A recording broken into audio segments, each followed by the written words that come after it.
Bonjour et bienvenue à toutes les personnes dont l'esprit, le cœur et la conscience s'éveillent. Et bonjour et bienvenue à toutes les personnes qui veulent élargir leurs connaissances en psychologie, en neurosciences ou en neurochimie, comprendre mieux le fonctionnement du cerveau. Alors cette vidéo m'est venue parce que j'ai eu pas mal de demandes dernièrement sur des vidéos que j'avais tournées il y a 2 ans et demi, sur des expériences avec les pervers narcissiques. Je demandais comment savoir s'en protéger. Et dans les échanges que j'ai avec les personnes, des fois ils confondent. On peut être pervers, mais pas pervers narcissique, ou il y a des narcissiques qui ne sont pas forcément pervers. Et finalement, qu'est-ce que toutes ces personnes, on va dire, qui sont difficiles, que l'on va retrouver, on va dire, dans notre cercle de connaissances, des fois même en famille, qui présentent un problème pour eux-mêmes, mais surtout pour leur entourage. Voilà, comment on va faire pour, 1, les repérer, 2, les comprendre, et 3, comment vivre ou pas avec eux. Alors, avant de répondre aux différentes classifications dont je vais vous parler, mais toujours de manière schématique, je ne suis pas un psychologue de formation, je vous fais juste participer à plus de 20 ans de travail à la fois sur moi et en coaching pour vous permettre de comprendre comment ça fonctionne sur 10 troubles dont on va parler dans cette vidéo.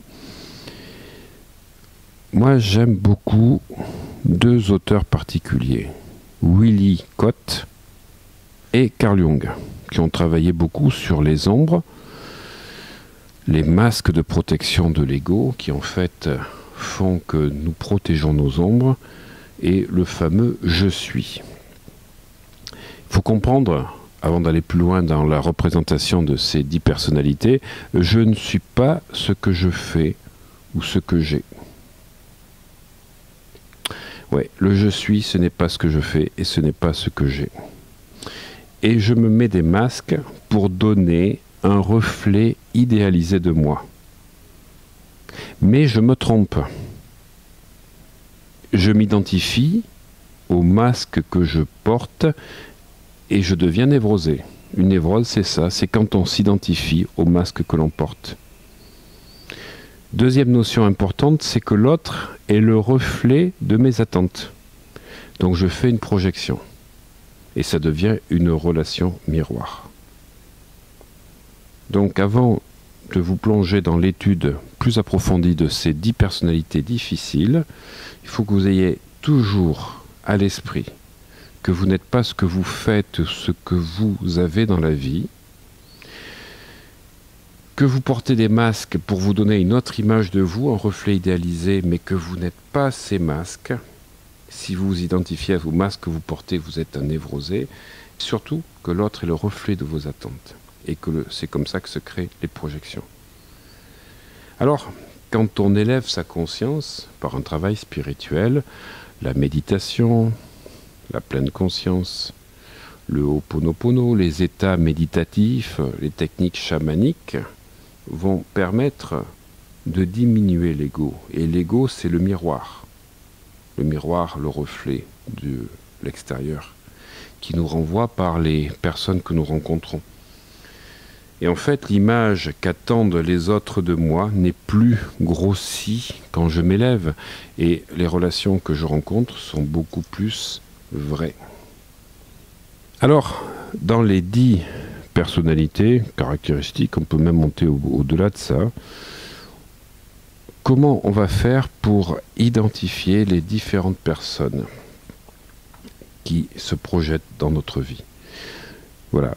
Mon but, c'est pas de classer une personne dans une catégorie, c'est d'avoir un certain nombre de repères que je vais vous donner pour que vous compreniez la dynamique psychologique de ces personnes qui présentent ces troubles ou ces manifestations. Voilà.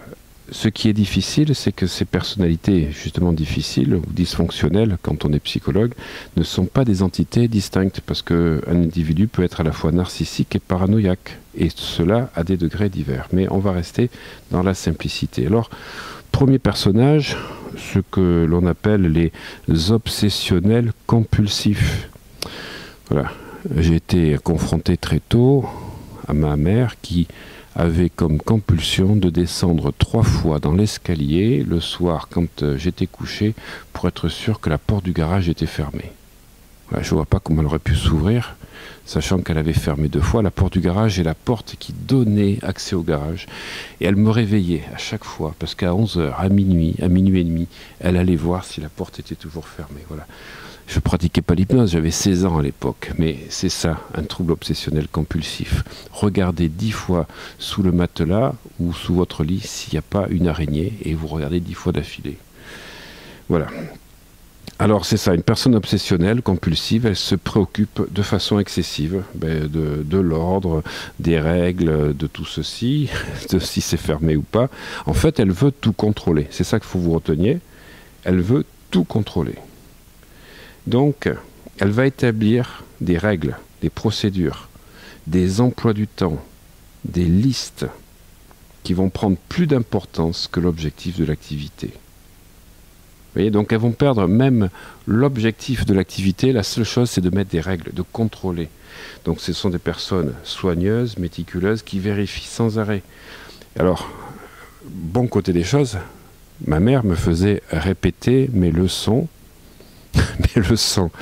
quand j'étais à l'école, jusqu'à ce qu'il n'y ait plus une virgule qui manque, ou que le mot soit vraiment exact. Je faisais mes résumés d'histoire quand j'étais au CM2. Je me rappelle, il suffisait que j'ai mis un mot qui avait la même signification, qui n'était pas ce mot-là, je répétais. Il fallait que je recommence tout depuis le début. C'est ça, un obsessionnel compulsif. Il est perfectionniste. Il va être extrêmement attentif aux détails. Mais le problème, c'est qu'il perd l'essentiel. Voilà, donc ces personnes-là ont besoin de structures, de règles strictes, qu'elles s'imposent souvent et elles en deviennent rigides, à cheval sur les principes. Parce que dans le management ou la supervision, elles vont tout prévoir à l'avance, dans le détail. Il va falloir suivre les collaborateurs de très près. Si ça ne se passe pas comme elle avait identifié, ça va être une catastrophe pour ces personnes-là. Comment vivre ou travailler avec une telle personne? Il faut toujours que vous utilisiez ces phrases-là, trouver le juste milieu. Il ne faut pas se moquer de leur sens de l'ordre, de leur manie du rangement, parce que là, vous allez vous faire des ennemis. Mais il ne faut pas se laisser entraîner dans leur système, ni être envahi par le besoin de tout contrôler. Donc il faut trouver le juste milieu. Voilà. Deuxièmement, la personnalité borderline. Alors là, il y en a de plus en plus, malheureusement, comme je le disais, avec tous les réseaux sociaux, les images que les gens renvoient ou essaient de renvoyer, leur fameux self, leur fameux miroir d'un idéal, et ça crée des fragilités énormes. Les gens aujourd'hui sont totalement dans des états limites, prêts à exploser à tout moment. Parce que le borderline, c'est justement la fragilité de l'image de soi. Ils sont tout le temps dans la satisfaction, insatisfaction. Ils sont satisfaits, le lendemain insatisfaits. Une très grande instabilité dans l'évaluation des événements. Ils sont optimistes, puis pessimistes.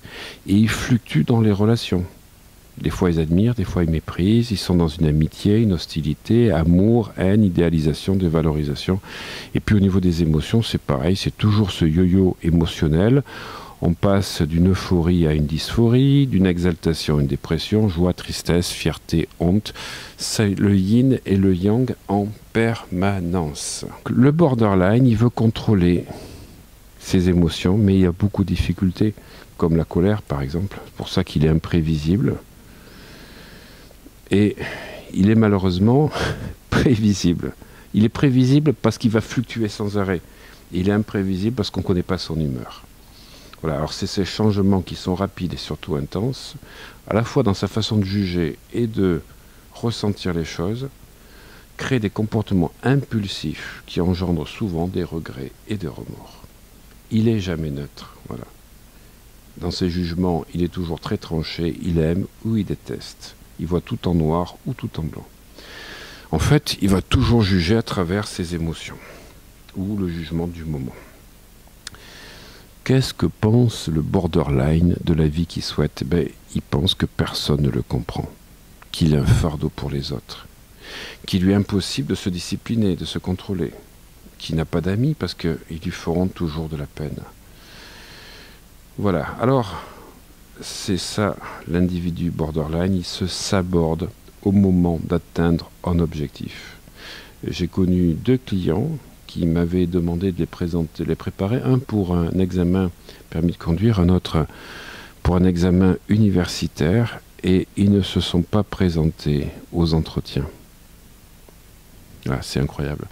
Dans ma vie personnelle, j'ai rencontré aussi des borderline féminins qui, lorsque la relation était au nirvana, s'abordaient tout. Là, on rompt brutalement une relation qui paraît prometteuse.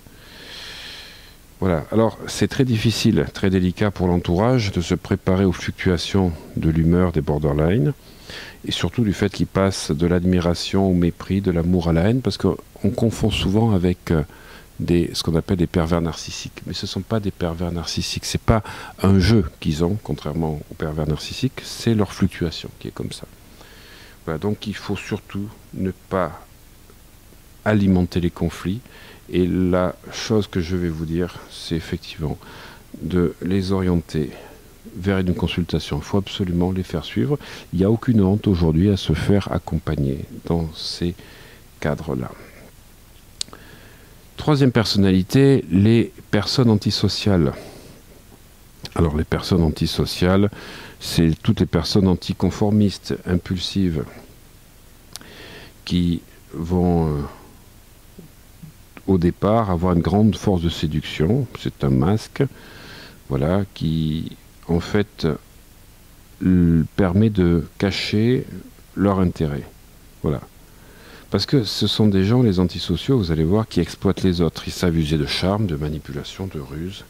Ils dissimulent, ils mentent. Voilà. Et tout ça, c'est toujours dans une grande assurance, un grand calme. Alors la vérité, ils n'en ont rien à faire parce qu'ils n'ont aucun scrupule. Ouais, et puis tout ce qui leur est arrivé de malheureux dans la vie, les échecs, ça n'a aucun effet sur eux. Ils n'en tirent aucune leçon. Ils éprouvent aucun remords, pas de regret, pas de culpabilité. Je vais vous expliquer la personnalité, comment détecter un antisocial. Mais si je commence par vraiment la partie, on va dire, qu'ils ont, négative, comme je viens de vous le dire, c'est qu'il faut que lorsque vous êtes au contact d'antisociaux, restez sur vos gardes et gardez vos distances. Évitez toujours de vous confronter. Pas de confrontation frontale et méfiez-vous de leur charme. Voilà. C'est comme un pervers narcissique. L'antisocial, quand vous le détectez, il faut rester à distance et surtout éviter de vous confronter. Alors en fait, ce sont des gens qui manquent de repères, ils sont très intériorisés, ils ne respectent pas les règles sociales ni d'empathie, ils s'en foutent de comprendre les autres. Voilà. Pour eux, les normes sociales, les conventions, les interdits, les lois, c'est des contraintes qui s'appliquent que pour les autres, s'ils les acceptent. Mais pour eux, voilà, les contourner, c'est le moyen de s'en affranchir. Il n'y a que ça qui les intéresse parce qu'ils cherchent le danger. Et ils cherchent le frisson que procure le danger. Parce que sinon, la vie serait monotone et sans intérêt. Alors ce sont des gens qui vont prendre beaucoup de risques, des risques inconsidérés. Ils vont franchir la limite, mais pour des fois rien gagner, c'est des gains minimes ou dérisoires. Et ils ne peuvent pas résister à ce besoin, à ces tentations. Voilà. Et rien ne les retient. Voilà. Donc ils sont anticonformistes, ils sont impulsifs. Et surtout, attention, ce sont des séducteurs. Voilà, j'espère que vous saurez vous tenir toujours sur vos gardes quand vous repérez ces premiers symptômes. Quatrième personnalité, la personnalité schizophrène ou schizotypique. Voilà, ce sont toutes les personnes, on va dire, qui sont un petit peu originales, qui ont tendance à penser, s'exprimer, s'habiller de façon un peu excentrique, maniérée, étrange, bizarre. Voilà. Souvent, ils sont introvertis, distants, renfermés, discrets, effacés. Et c'est ça qui doit attirer votre attention, pas beaucoup de relations sociales. Souvent impassibles et ils expriment peu d'émotions. Alors ces personnes schizoïdes apprécient la solitude, ne cherchent pas de compagnie, elles se livrent peu. Voilà, elles sont indifférentes aux autres. Elles sont indifférentes aussi aux éloges que vous pourriez leur faire ou aux critiques. Elles ne s'intéressent pas aux sentiments des autres. Ou alors elles ne perçoivent même pas les sentiments des autres. Voilà, vous allez passer un très bon dîner avec des amis, vous êtes avec eux, et si dans ces personnes-là, il y a une schizoïde, effectivement, elle n'a aucun plaisir à passer ce dîner, voilà, même si le dîner est excellent et que tout est extraordinaire. Voilà, donc la difficulté, c'est de détecter quelqu'un qui a une schizoïdie, de quelqu'un qui est véritablement schizophrène. Voilà. Donc pour moi, la meilleure solution quand vous rencontrez ce type de personnes, surtout dans le travail, c'est de respecter leurs besoins de solitude, leur intimité, et ne pas s'étonner s'ils n'expriment pas d'émotions vives. Voilà. Donc je reviens à ce que je disais tout à l'heure. Donc ce sont des personnes qui sont souvent excentriques, un peu maniérées, un peu étranges, bizarres. Alors on va aller vers la schizophrénie plus prononcée quand les gens commencent à me parler des étoiles qui sont connectées avec des extraterrestres, comme j'ai eu ou une personne un jour qui était venue me consulter et qui me disait que elle venait me voir parce que son voisin lui faisait du control mind. Je dis pardon? Ouais, du control mind. Je dis c'est quoi le control mind? Mais écoutez, quand je prends ma douche, il regarde par un trou qu'il a fait dans le mur. Ah, je dis bon, mais il vit où? Ah ben il vit dans l'autre appartement. Et c'était pas possible de pouvoir accéder à la douche. Voilà. Et la nuit, j'entends des bruits, j'entends des sons dans ma tête, et puis des phrases, mais c'est pas moi, c'est lui, il me fait du control mind. Voilà. Voilà. Donc ces comportements vont quand même attirer l'attention parce que vous avez de leur part beaucoup d'événements du quotidien qui ont des significations assez fortes. Et même des événements anodins, ça devient des présages, des messages, des signes, comme je le disais. Voilà. Et souvent, malheureusement, j'en ai eu beaucoup qui venaient me consulter dans mes cabinets d'hypnose. Ils avaient le sentiment de disposer de pouvoirs qui leur permettent de percevoir les signes que les autres ne voient pas, de prédire des événements à distance ou l'arrivée de quelqu'un, de lire dans les pensées, etc. Voilà. Alors, le schizoïde, le schizophrène, quelle que soit l'intensité, sont des gens qui ne sont pas à l'aise dans les échanges sociaux. Ils sont assez tendus quand ils sont avec les autres. Voilà, donc il faut respecter leur univers intérieur, ne pas rentrer dans leur univers, ne pas forcer les choses. Voilà, et surtout ne pas avoir de plaisanteries sur leur style vestimentaire, sur leur théorie excentrique, parce que sinon ça va pas bien se passer. Voilà. Enfin, pour terminer cette première partie, voilà donc sur les personnalités difficiles, les personnes dépendantes, et je sais qu'il y en a beaucoup. Voilà, malheureusement, je suis souvent contacté pour des personnes qui font des dépendances affectives ou amoureuses. Voilà, alors comment on reconnaît la personnalité dépendante? Ce sont des personnes qui sont collants, parce qu'ils ont toujours besoin d'être pris en charge, soutenus, rassurés. Ils sont aussi très soumis, c'est malheureux, voilà, parce qu'ils ont besoin de confiance en eux, et ils se croient surtout incapables de se débrouiller tout seuls. Alors comme ils craignent d'être abandonnés, rejetés, qu'ils ont beaucoup de difficultés à prendre des décisions, eh bien en fait ils ont besoin d'être conseillés, rassurés, ils vont s'appuyer sur les autres. Donc si vous les écoutez un peu trop la première fois, vous êtes la victime idéale et ils vont se coller à vous parce qu'ils sont hypersensibles aux signes d'abandon, même mineurs, que cet abandon soit réel ou imaginaire. Et ils vont réagir violemment. Violemment parce qu'ils se sentent trahis, abandonnés, et ils vont se laisser des fois même dominer, manipuler pour garder une relation. Donc en fait, la problématique qu'elle a, c'est qu'au bout d'un certain temps, son réseau relationnel sera restreint qu'aux individus dont elle dépend. Voilà, elle est incapable de prendre des initiatives, et à chaque fois qu'elle ne se sent pas, qu'elle sent qu'on n'a pas d'intérêt pour elle ou qu'on ne l'a pas appelée de 2-3 jours, elle a l'impression que soit on la rejette, soit on l'abandonne. Ça va lui créer un profond malaise, beaucoup de stress, et qu'est-ce qu'il faut faire dans ces cas-là?